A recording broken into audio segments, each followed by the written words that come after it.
Good morning from my office, and I want to point out I intend to make these videos shorter than the one yesterday, to be sure.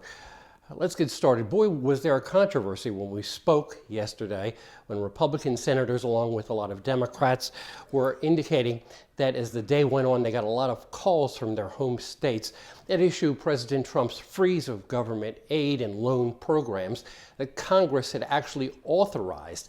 The nonprofits and state-run programs were at risk.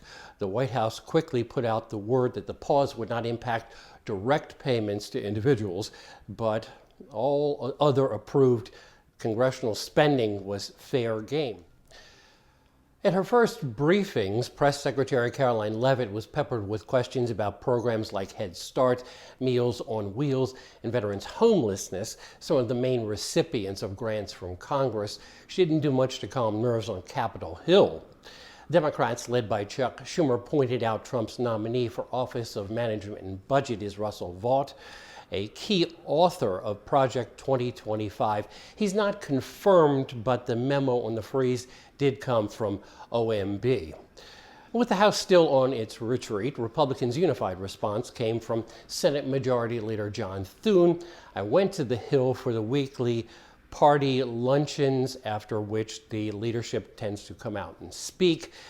Thune said it was not unusual for a new administration to, quote, take a hard look at funding for programs, end quote. However, when I started to ask if reporters could assume they'd all been getting calls from organizations in their home states, they turned and left. Well, a number of states filed to halt the freeze, and by 5 p.m. when it was set to take effect, the judge had stopped it. It's important to note that federal grants are drawdowns that help pay for services and pay for employees, so regular access to them is important.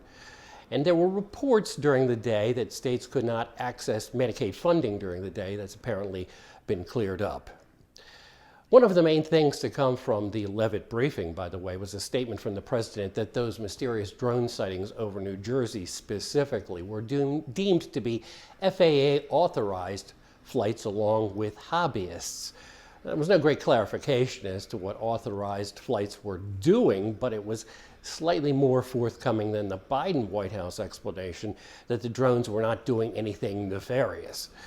The administration has sent out an offer to about 2 million federal workers to take a buyout to pay them into the fall. All they have to do is reply, resign, and then they'll be put into the system. And the hope is, in the administration, that is a small, good enough percentage will take the leap and save Uncle Sam billions of dollars over the years.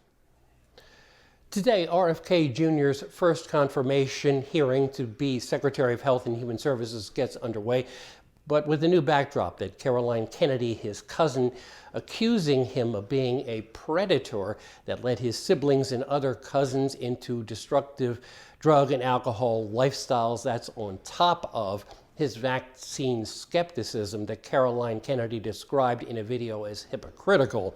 Since RFK's kids were vaccinated, 2 committees are taking up the nomination over the next couple of days.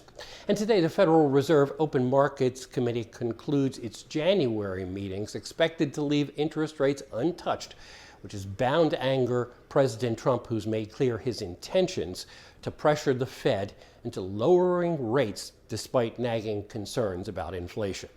With ear on the White House, I'm Bob Costantini.